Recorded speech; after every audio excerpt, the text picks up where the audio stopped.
Alright, what's up everybody? You know who I am. The same guy, always doing the same videos from the same fucking car. Yeah. Well, let's switch it up today. How about this? Oh shit. Now you got the sky up in this bitch with my beautiful big tree behind me. Yeah, who needs to go in nature when you have a big fucking tree in your yard that you're in nature every day with? Holy fuck, my hair's all fucking weird looking. Shit. Alright, I'll fix that up. Yeah, see, that's my big tree. I sit on that motherfucker every day. Not every day, that's not true, but most days. Yeah, a few trees. That's my backyard. That's my front yard tree right there. See? That's my house. But anyways, all manifested. Yeah, you're darn right. I know how to do it. I know the secret. Other people say they know the secret. Other people say they know how to do it. But then they'll just tell you vague fucking bullshit statements like, that's how you manifest. This is how you manifest. Fuck off with that shit. You want to know how it really works? You really want to know straight up how it works? Because I'll just tell you. I don't care. I'll fucking tell you how it actually works. See, most people think the big secret is subconscious mind. Whatever you get in your subconscious mind manifests. And while that is true, that's not exactly how I understand it. Your subconscious mind, the whole putting it into your subconscious mind, is basically as far as I go when I try to teach is probably the wrong word, but help people understand this concept and help people take control of their life. I came on YouTube. First I came on Spreaker doing a podcast that also goes on YouTube to say I wanted to be another voice to tell people that this stuff works. It wasn't until I hit the curriculum that I do. But the one person who explained it for me a long time ago, I think it's the second video he ever put out on YouTube that he says it in. It was Birch that told me this. And it wasn't until like, I don't know, a few days ago that I re-listened to it and I was like, man, that's it. That's how this shit works. And if you understand the concept, then you can basically make up your own magic. How to do it, how to do any magic really. If you understand this concept, then you can make up any way, shape, or form how to do whatever you need to do to make it. See, people with law of attraction shit focus on something so much. They want something and they attract it to them. Well, how does that work? How does just thinking about a Ferrari make it come to you or something like that? You know what I mean? And for most people it doesn't work, but for some people it has worked. And it's because there's a specific rule to this shit. It has to do with the astral and the mental plane. One of those planes. I think it's the astral plane though, technically. So, and I don't even want to call it that because I don't know if that would be its technical term, but there's a plane out there that everything on our physical plane has its counterpart on the astral plane. Meaning, for me to have my house and my car, I have its counterpart on that astral plane, right? All that shit is there. And then it's over here. They have to be both there. So if there's something that isn't on the astral plane, this is why dream magic works probably better than any magic. If you can make something happen in your dream, it'll funnel it down into this realm.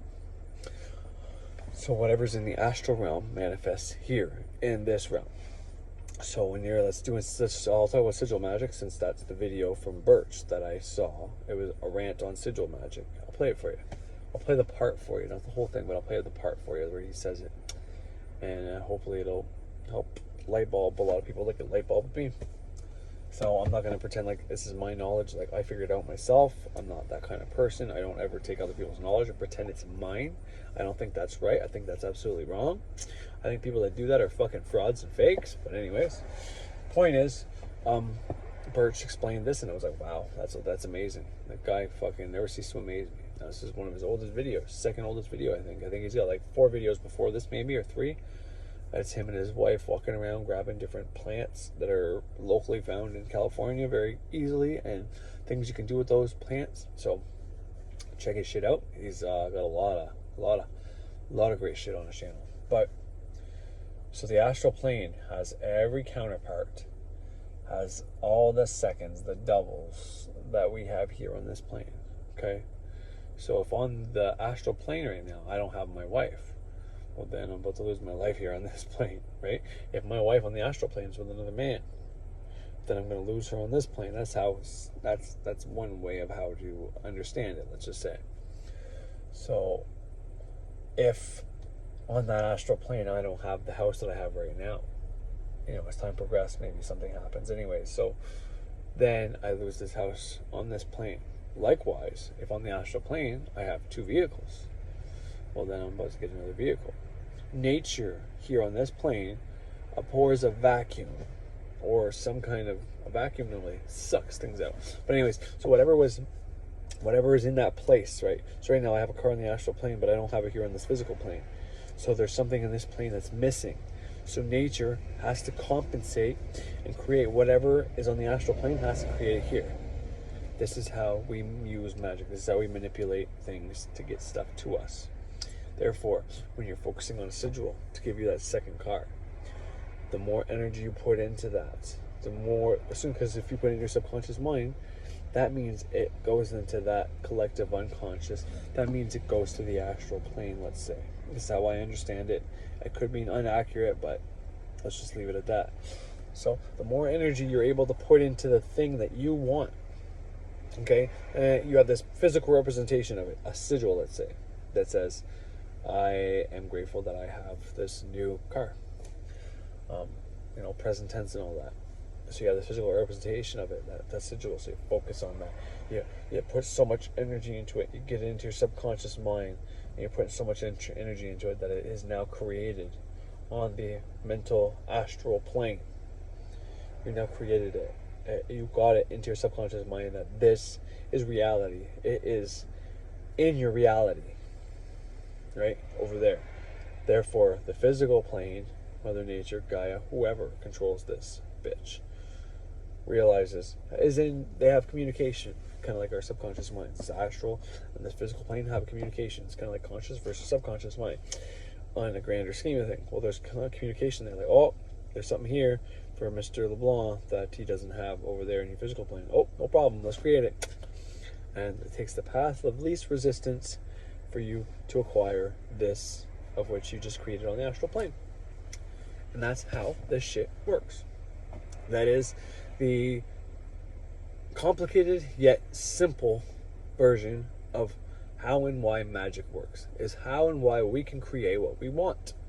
Because if we can use enough energy, if we can conjure up enough energy to create what we want on the astral plane by using our mind and our emotions and our will, well, therefore, it gets created on the astral plane, and therefore, whatever you want to call it that controls this realm, Saturn, God, subconscious mind, the deities, the divine, whatever, Mother Nature, Gaia, whenever they realize that it's not the same thing on both those planes, that's why I say opposites attract. Well, I have the opposite. I have nothing on this plane, yet I have something on that plane.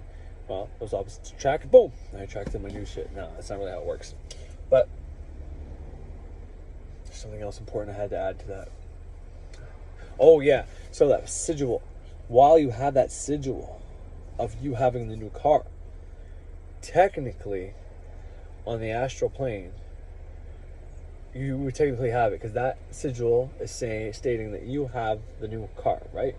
You need to burn that thing. You need to bury it in the ground. You need to let water destroy it. You need to let the air, you put it in water and then light it so it only smokes and doesn't catch fire using like air and water, let's say, or use fire and earth. You fucking turn it into fire, which turns it into ash, which is still the earthly realm.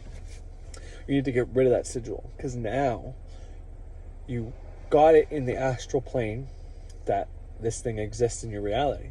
Yet, in your reality, in real time, right now, it's gone. You don't have it. So nature needs to create it for you.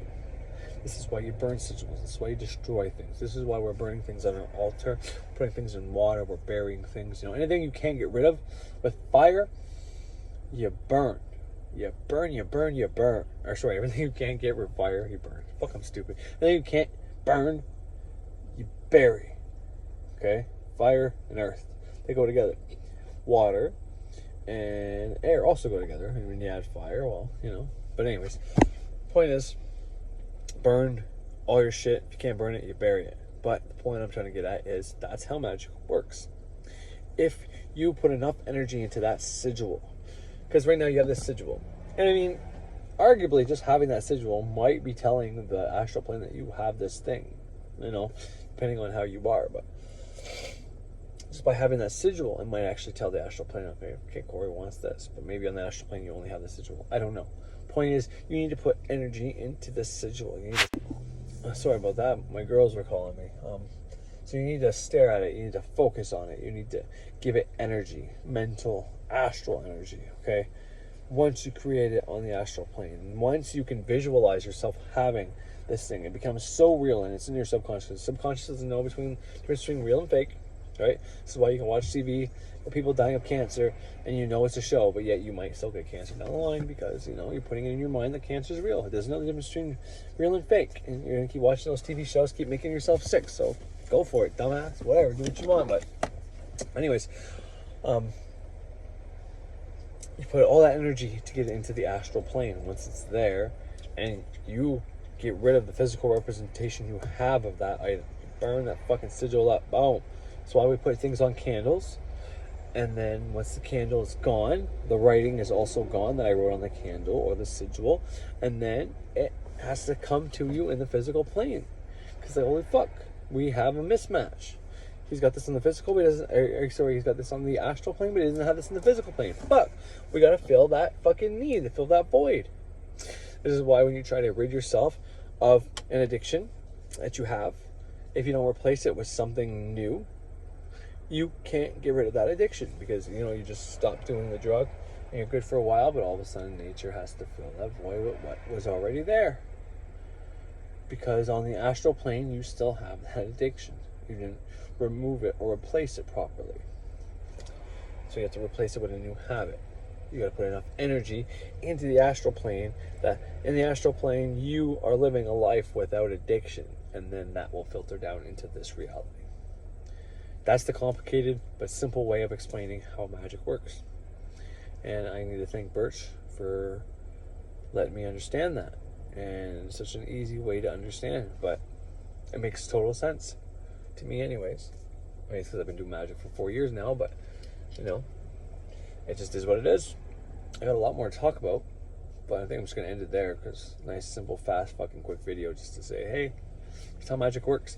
Put enough energy into something, you create it on the astral plane. And if it's in your reality on the astral plane, or whatever you used on this physical plane to get it into that plane, when you delete that, when you burn that, when you light it up, when you just rid your physical reality of your representation of the thing that you want, then nature will put in that place what you want, as long as, you know, you don't do any of the other things I teach, you know. But it can be that fucking simple. Anyways, hope you enjoyed the video on how magic works and what it is and all that other shit. And yeah, have a great fucking day. Sorry, I was supposed to be done, but I guess I'm not quite done. I just needed to go into the addiction thing a little further, because as I was walking to my house listening to what I said, it made sense on one. I don't know, anyways, it didn't really make sense, so let's just go with that. But so you're trying to get rid of an addiction, right? On the astral plane, you still have this addiction. Here, you're trying to rid yourself of that addiction. Now, you didn't create a new habit to replace that addiction with, so therefore you still have that addiction on the astral plane. But if you put energy into a new habit and you're trying to replace that addiction with this new habit, then you're putting that new habit in the astral plane in the place of that addiction. Because what happens is when you go to detox, you're without doing the drug for a while, that's great. You're a couple months without the drug, maybe you're really strong-willed, but on the astral plane, you still have that addiction because you never replaced it with a new habit. Well, then you have a mismatch again, and astral tells the physical, hey, mismatch, he's got the drug addiction up here, he doesn't have it down there in the physical. Okay, we gotta replace it, and path of least resistance, you run into the drug dealer that you got rid of his number and all that, and then boom, you start doing the dope again. That's how this shit works. So that's the reverse of, you know, you're trying to manifest something, you're trying to bring something to you, you gotta create it in the astral. You're trying to rid yourself of something, of an addiction, you have to replace it with a new habit on the astral plane, and then it'll manifest also down here. So anyways, I just wanted to go over that again, because what I said wasn't the greatest, it wasn't well put or anything, so I just wanted to re-elaborate. But anyways, yeah, have a great fucking day. Phil here. Oh, another cat. That's Inanna over there. Another one of our cats. I got cats everywhere. I wanted to add a little bit to the sigil magic, because not enough can ever be said about how handy it is. But in addition to the reassembling letters on top of each other to make symbols, studying some symbolism is really important too. Triangles, squares, even like dollar signs, circles, spires, even just the basics of symbolism can be incorporated into this. An inverted triangle around a sigil, a triangle pointing down for money, triangle pointing up for spiritual things. Those are just the starts of what you can do and make a really, really, really, really cool symbol. I talked about these two types, but this can also be you can put it on a candle. You can put it in addition to other symbols. But the basic sigil magic that I was just describing, I breezed over really fast. The idea is that this becomes the focal point of your ritual, and you concentrate all of your energy, or if you go into a trance state, focus on it, and go into complete psychotic gnosis, focusing on things. When you've reached your peak, sex magic, fucking great for sex magic. Just look at it right before you orgasm. Stop yourself from orgasming many, many times while focusing on it, and the thing will be like beaming with light. Once you've done that in a ritual space, in a consecrated circle, remember I said that part, in the circle, we've done this symbol. The peak point of that ritual, we light it on fire. We burn it. We remove that symbol from physical existence, and that's how the saying goes. Nature abhors a vacuum. You've spent enough energy on that its counterpart exists on the astral plane. The astral plane has everything that exists on the astral plane has to have a physical counterpart down here. If it suddenly doesn't, nature moves to compensate, and hopefully moves to compensate with your will. I hope that makes sense. Very neat, very part. And I think I'm done teaching witchcraft for a little while. I'll play a video game or something. Blessed be.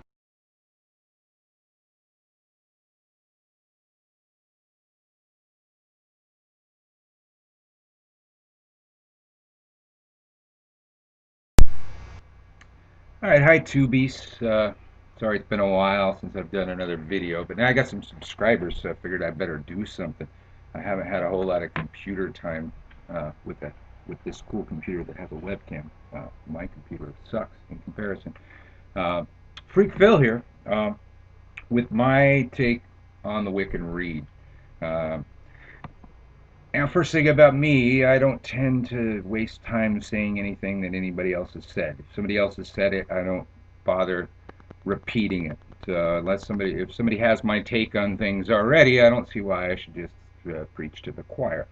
The only reason I have my rant about the Wiccan Reed is because I find that it's not something that's said anywhere else. Fact. The Wiccan Reed was adopted as a policy in the 1974 Minneapolis witch meet, where the American Council of Witches decided to adopt it as part of this new religion for witchcraft that became Wicca. Wicca was a PR campaign, quite frankly, a way to give the word witch a different name that didn't evoke such negativity. The Wizard of Oz, Hansel and Gretel, all this shit came up in people's mind when they said the word witch. So instead they came up with the word Wicca, which at least put a question mark in the average person's mind. It's like, oh, I don't know what that is. I don't know whether I should hate that yet or not. Well, in addition to Wicca, uh, also the adopting of things like the Wiccan Reed were seen as a good idea. Anything to keep people from being scared of witches. That was the bottom line.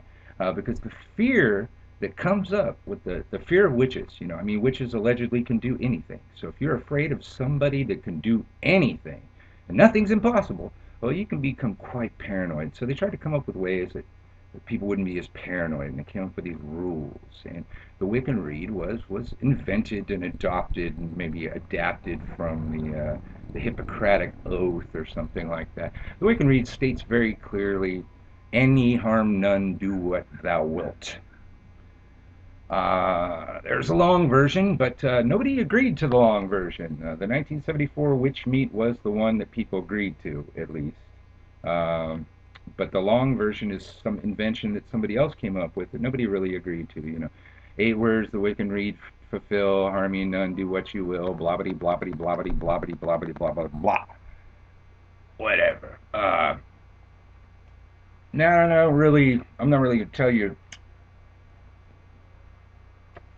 what I follow, but I have a lot of thoughts on these things.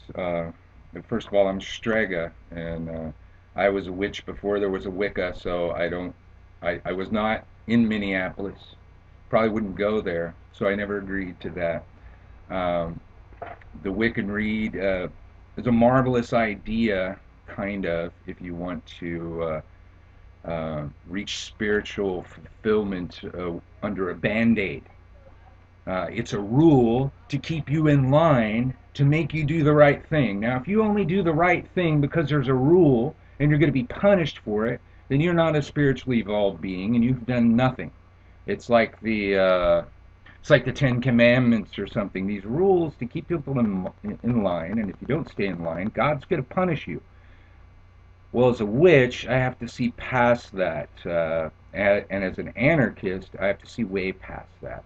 As an anarchist, I know that the word anarchy means self-government. To the ignorant, it means no government, but that is the ignorant. It's anybody that doesn't need a cop to tell them what to do. Now, I don't want to harm anyone because it's not a good thing to harm people, and I just don't want to go around hurting people because that's just not right. Not because I'm afraid of getting zapped by the Wiccan Rede. Uh, I don't find that the Wiccan Rede is valid. In practice, I see plenty of people doing evil. I run into plenty of witches. I've been a professional witch for about 15 years, working in witchcraft stores, and I own my own witch store, and I meet all kinds.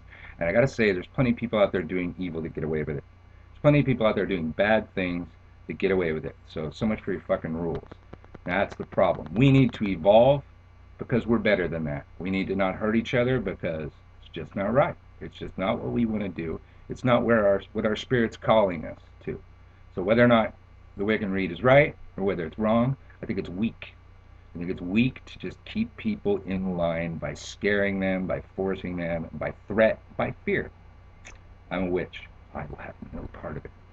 I'm sure I have much more to say about that, but I don't really know how long I can make a video for. I think it's got to be under 10 minutes or something like that. So maybe more later. Bye, tubies. Merry meet, merry part, merry meet again. Go away.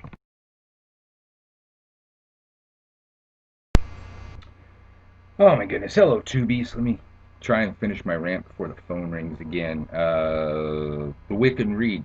That's where I was. I got to go 2 parts on this one because it's large. It's large. Now, I'm a priest and a witch. So it is not my job to tell people what to believe. It is my job to help people do better with their beliefs. It's not my job to put somebody on a path, more to help them walk their path better. It doesn't matter what that path is. Doesn't matter, I work with Catholics, and Christians, and Muslims, and Jews, and witches, and it just doesn't matter. So, having said what I just said in the first part of the rant, I don't want to fuck with your beliefs. If you do believe in the Wiccan Rede, I want to maybe help you be better at it. Now, let's look at this clearly. And ye harm none, do what thou wilt.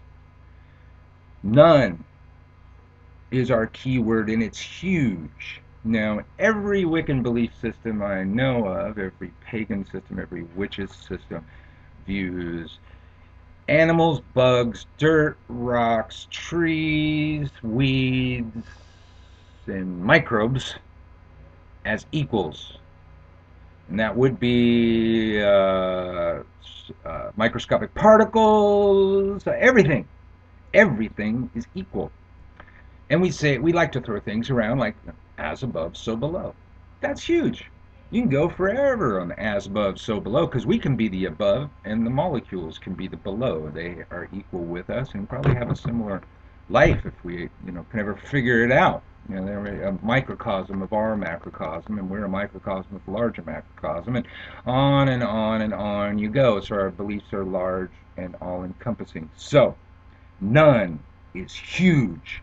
To harm none means if you harmed above, failed. Now, I may have given this part of the rant before because, well, this part's pretty consistent. Did you drive a car today? You failed the Wiccan Reed. Watch this. Did you smoke? You failed. I failed. I just failed the Wiccan Reed. I'm harming myself right now. You know I'm doing it, and I should try harder not to. That's the Wiccan Reed.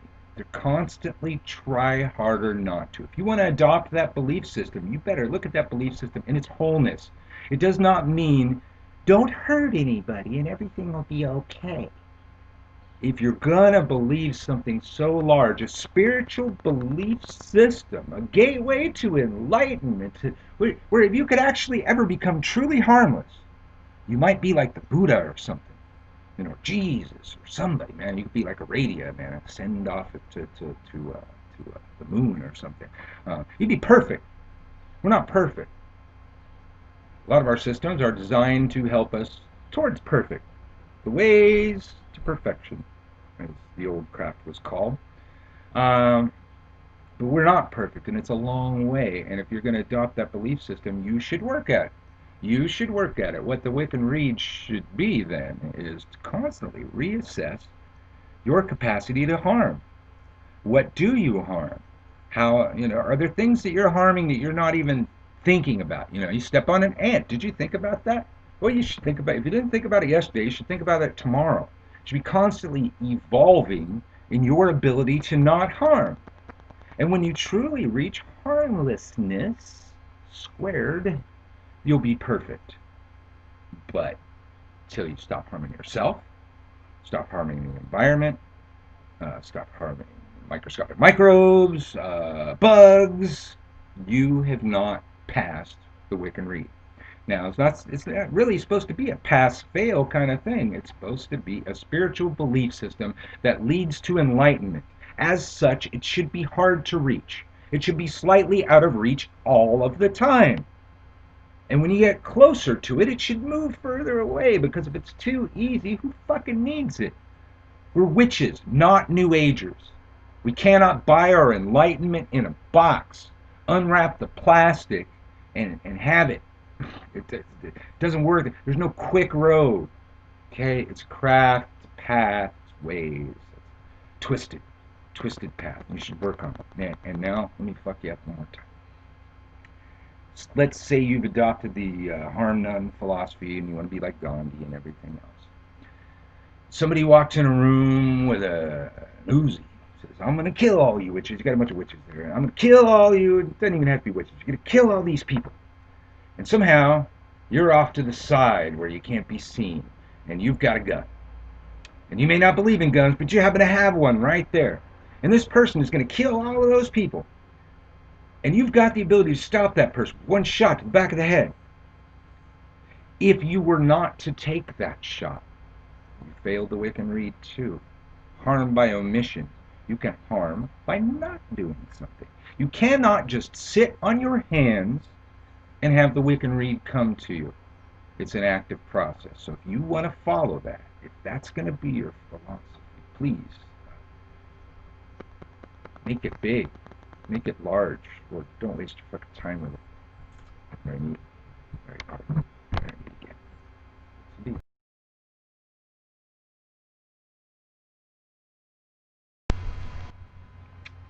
Hey, tubies. Freak Phil here.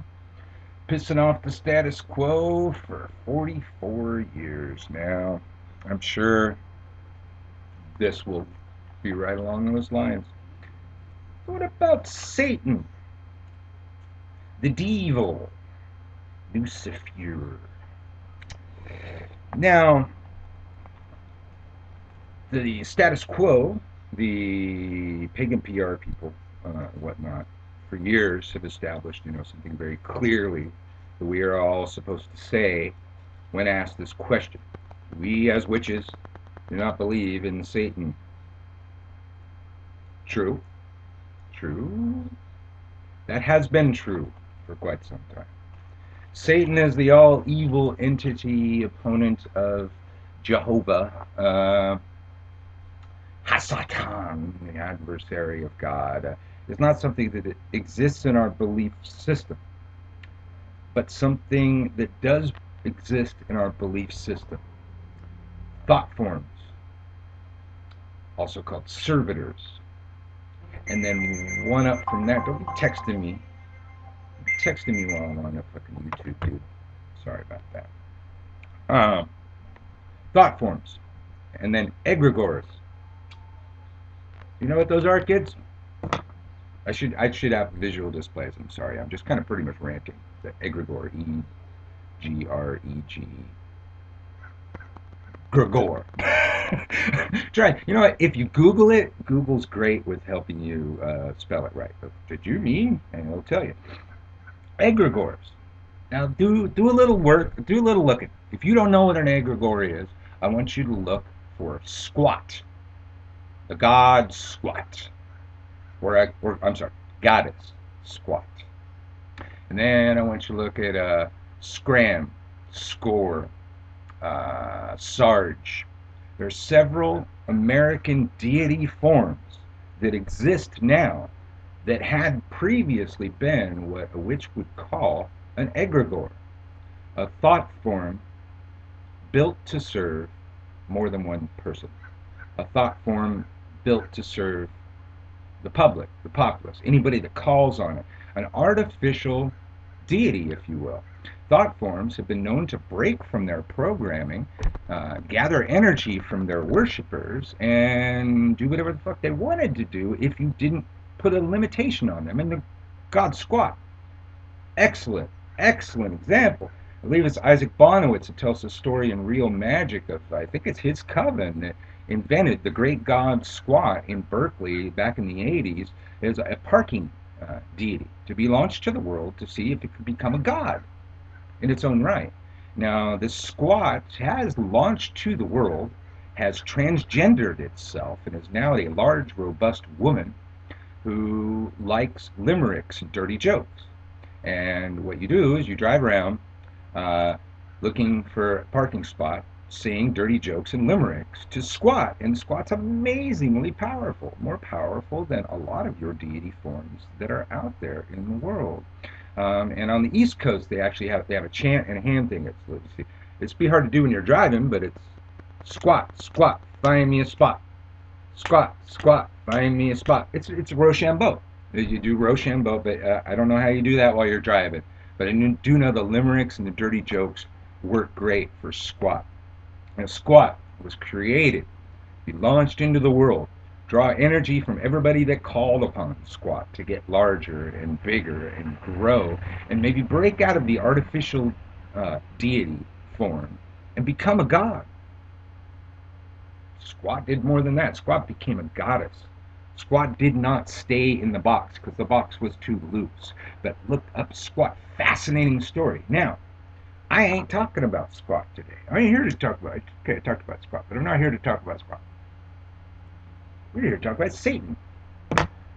Now, in that same concept, if we think of Satan as an egregore, if we think of Satan as an artificial concept created by humankind, as a reservoir for all their guilt, for all their bad deeds. All the people that ever said the devil made me do it, blamed something bad on Satan, feared Satan, read about Satan, gave him energy, all the heavy metal songs about Satan, make that exist as an egregore at the very least, but large. If you think of all the world's guilt, all the people that assign everything bad that they do over to this thing has to exist now.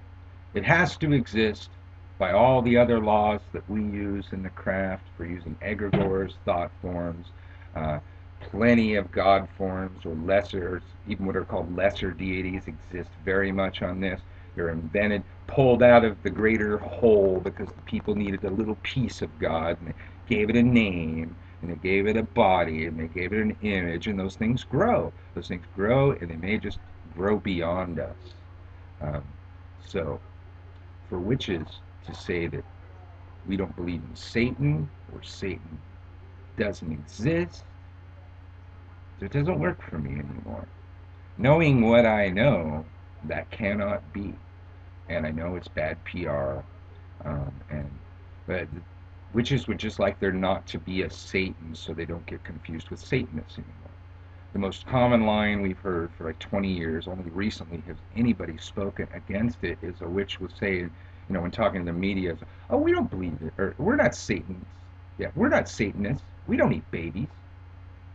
Or words to that effect. Kind of saying that Satanists eat babies. So, or saying that witches say that Satanists eat babies. That in order for us not to get bagged on for our religious beliefs, we're going to bag on somebody else. That's fucked up. That's a terrible way to be, and if I have to explain to you how fucked up that is, to bash somebody else's belief systems to protect your own, it's not okay. I don't do that to Christians. I don't do that to anybody. Only in defense, Oh, there's my cue. I gotta go answer this call. Marry me. Married part. Marry me again. Freakville here with a little rant on the normalizing of craft. Uh, Over my lifetime in the craft, I've seen it constantly growing trend towards trying to be normal, trying to act normal, trying to say, hey, we're just like everybody else. Um, well, fuck you. We're not like everybody else. I don't want to be like everybody else. I don't look like everybody else. I don't want to wear a pentagram and look like a soccer mom. Uh, I don't want to be like everybody else. Um, and it doesn't seem to me to be a worthy pursuit. I understand. I understand it's like Wicca and the Wiccan Read. It's just one of another many, many things to try and do so people aren't scared of us, rather than try and get people to evolve so that they're not just immediately scared of anybody that they don't understand. One of those band-aids. I have a real problem with a band-aid philosophy because nothing ever heals. It's this little band-aid. So like we're gonna act normal so you don't scare people so they won't kill us. Well, maybe they should learn not to kill us. Evolve, grow up, get the fuck over it. I don't know. But here's my problem. Normal here where I live in America, is the most abhorrent things possible. All the worst, most deplorable things in my religion, in my life, and in my soul are all emulated by our system as normal. The mass accumulation of wealth, regardless who it hurts. Law of the jungle: kill or be killed, stomp on the weak, and get what you can. That's America. That's normal. That's normal. That's how we're supposed to be. We smile, we act nice, we play it up nicely, but the grim reality is that's how we live. Here in America, we don't make anything worthwhile. We don't make a TV, a toaster. We don't make the computers, though we use most of them. Well, not most. We use a lot of computers. We don't make them. We make weapons. Weapons, bombs, missiles, weapons of mass destruction. You want something blown up? We'll come over. We'll blow your shit up, or we'll sell you some shit so you can blow your shit up, or blow up any shit that you want to blow up better than it could be blown up by anybody else's product. And God bless it. That's America. Uh, that's not craft. It goes against everything that we believe, and trying to be a cog in this system that emulates everything that we disbelieve, that destroys the planet on a daily basis while acting a little bit of green now that it's too fucking late. We needed to be a lot of green a long time ago. The wheel is dented. The wheel is damaged, shitting right here. And what's normal is to just go about our business, and we'll make a couple little changes that make us feel better, and we'll feel like we've done something. We'll recycle. We'll use a little less gas. We'll make cars that use a little less gas, and we'll make electric cars that run really off of coal. Everything will be okay. It's a denial. Denial is normal, and you're a witch. Why be normal? I could rant much longer than 10 minutes on the subject, but I gotta stop or I'll go forever. Why be normal? Why would we want to be normal? Matter of fact, I've tried, and it can't be done. I can't fake it that long, man. You would don the uniform long enough, and sometimes the uniform becomes you. And that's normal. As a man in America, what would be normal for me is to be in a suit and tie. Now, it would be a gray suit, a brown suit, a black suit. I have variations that I can choose on color and tie preference, but nonetheless, it's a uniform. It's the same outfit for all the men in the world with a little variances. You gotta like express your personality just a little bit. That ain't good enough for Phil, freak Phil. Saying, why be normal? Marry me, marry part, marry me again. Hope that was under 10 minutes. Shit.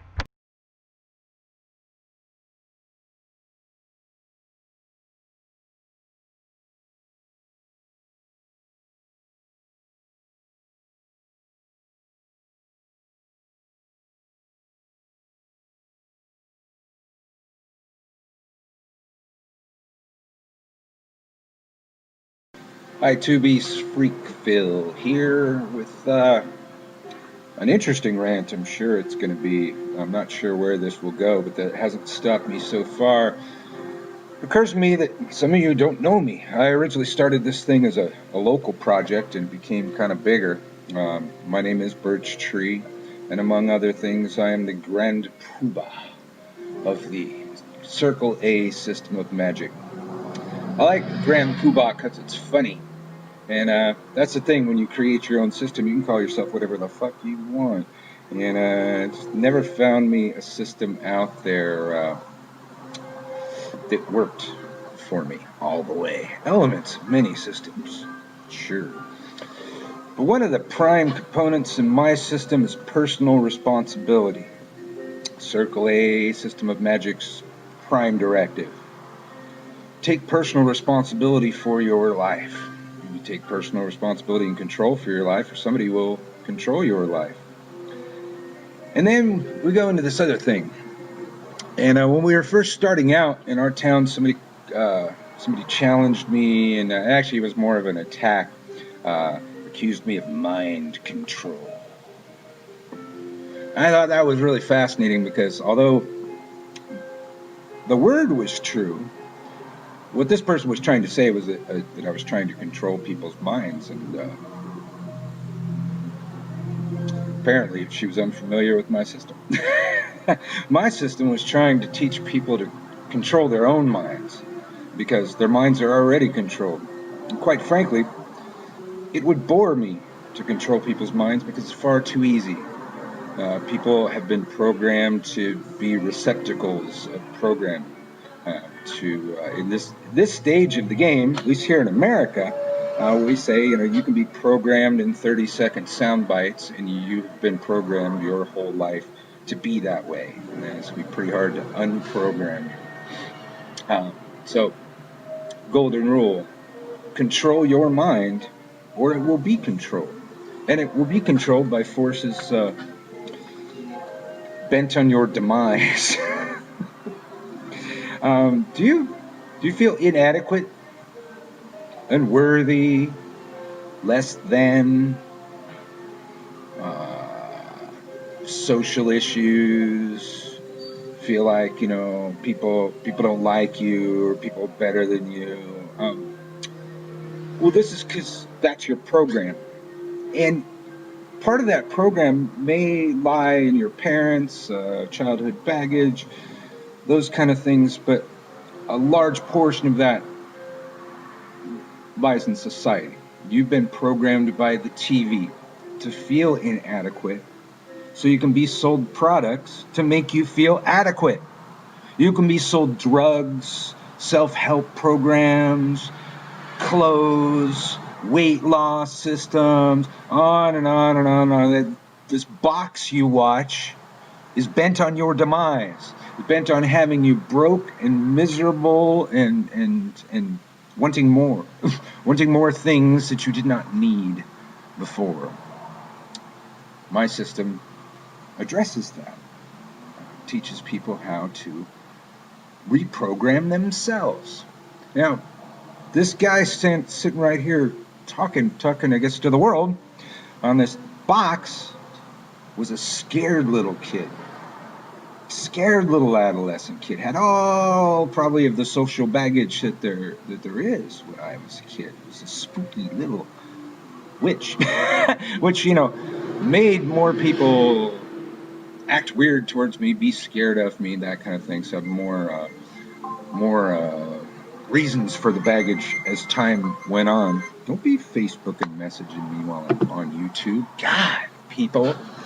But I found myself in positions early in life where I needed to be a public speaker, and I needed to learn how to communicate with people and get over stage fright and all that kind of stuff. And what I learned early on, I learned some things about subliminal programming. And with very limited technology, cassette tapes and timers, about the only technology available to me, I reprogrammed myself. As soon as I learned how it was done and the basics of it, it made a lot of sense to me, and I reprogrammed myself. And maybe that's something to look at here. There could be some backlash. And I reprogrammed myself to be a public speaker, and I gotta say, it worked so well. That's all I do. I've had an entire life now of radio, stage, music. Been teaching since I was 13, groups of people. I'm constantly doing rituals in front of people. And now here I am on YouTube, at work, when I probably should be doing other things, talking to more people. And I gotta say, it worked so well. That's all I do. I've had an entire life now of radio, stage, music. Been teaching since I was 13, groups of people. I'm constantly doing rituals in front of people. And now here I am on YouTube, at work, when I probably should be doing other things, talking to more people. That's because I programmed myself.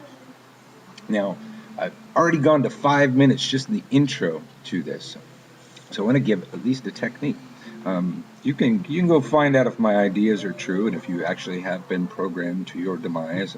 But the thing is, for witches, we're tapping that part of our mind. The mind is very linked to the spirit. Maybe the spirit exists in the mind. Who knows? But they're very linked. You control the mind, you control the spirit. If you evolve in the mind, your spirit evolves. And a little technique that I learned early on involves sigil magic. Now, if you go and look at my other videos on sigil magic, statements of intent, and the 3 keys, I think you'll have enough to do something really effective here, and I'll be able to tell you how to do it in under 10 minutes, I think. I'm at 6:23 right now. So now, assuming that you've watched the video on sigil magic and learned how to sigilize your intent, sleep sigil magic. You can't even see that, can you? There we go. This is a sigil I made to program some things into myself that I want to have. It could be, I want to remember people's names. I want to make more money. I want to be more successful. I want to not be scared in crowds. I want to, I wanted to learn how to pick up on chicks. I don't know, whatever you want to be, sigilize your intent. Make it into words, and then make the words into a symbol, and then make this symbol the last thing you see before you go to sleep. It can be that simple. You want to take it another step.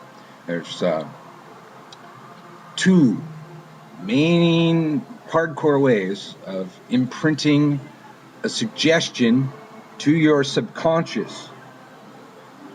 Pain or pleasure. Extreme pain or extreme pleasure. So if you want to masturbate while looking at the sigil before you go to sleep, or if you want to take a big lighter to your hand, don't try that at home, and don't say that I suggested that you burn your hand. I'm not responsible. You're responsible. You decide. Are you a masochist, a sadist, or a hedonist? You want pleasure or you want pain? Make your symbol, spend your time on the symbol, and imprint your symbol onto your subconscious, and you'd be amazed what you are motivated to do in the world. Even larger things that we would call magic all involve your mind and you accidentally going left when you would have gone right one day, saying yes when you would have said no. All these little events in your life can be affected by you in the moment.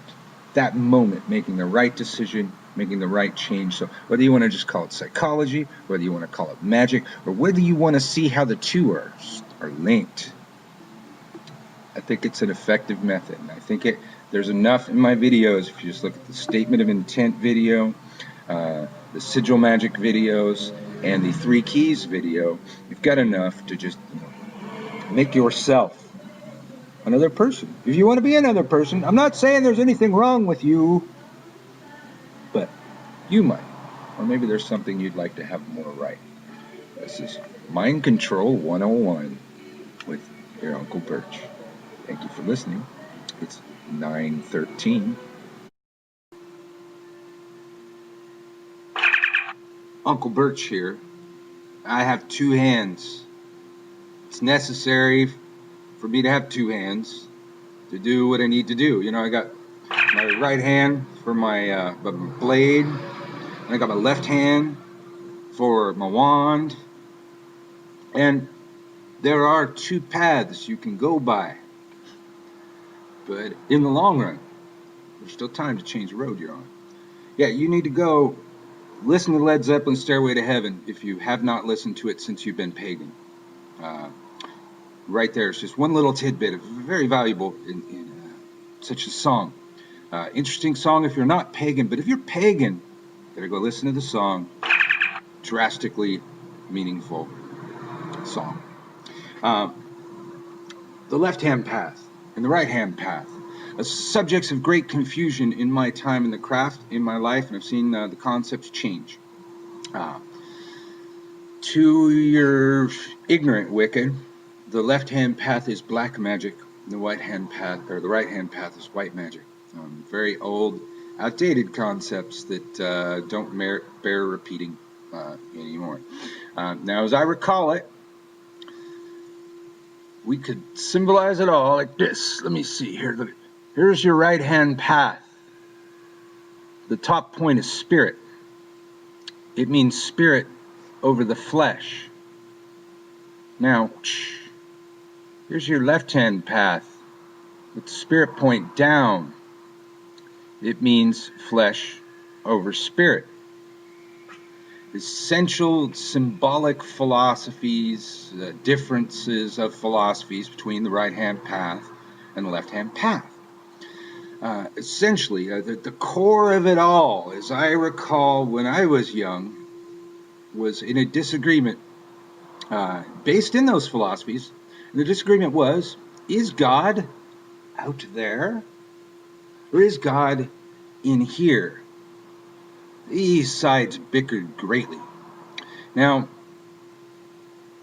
over time, that's changed. Those concepts have blurred. We've had consciousness shifts in our human psyche and in the craft as well. And those philosophies have meshed together, and it seems like nobody saw that it happened. First of all, to blow a bunch of stupid arguments out of the water, these 2 that I just showed you were essential paths within the craft, at least as far back as Gardner, because nobody else wrote down their initiation rituals, but clearly in the Gardnerian system, they had several degrees of initiation. I believe it's the 2nd level of initiation was symbolized by the inverted pentacle, or maybe it was the 3rd. I don't know. It's been a while since I studied Gardnerianisms, but they knew it. They had it in their craft that it was essential for a balanced witch to have staggered the paths. Too much service of the external can leave you starving and dead and living on the street. Too much serving of the internal can affect your greater psyche as a whole. It's necessary for us to serve each other and to serve ourselves. The other essential differences between the paths um, historically had been the service of the external, being God being outside, or the serving the internal, because God was inside. It's it's like the Sith. Exactly. It's, do you serve yourself or do you serve others? These are all interrelated philosophies, and if you have one without the other, you are going to be unbalanced and experience many unhappy periods in life. Um, I find you need both, and apparently the first crafts known, they knew that you had to have both, and they had it incorporated in their system. And most of the old crafts that I've studied, there was a balance of getting what you need and serving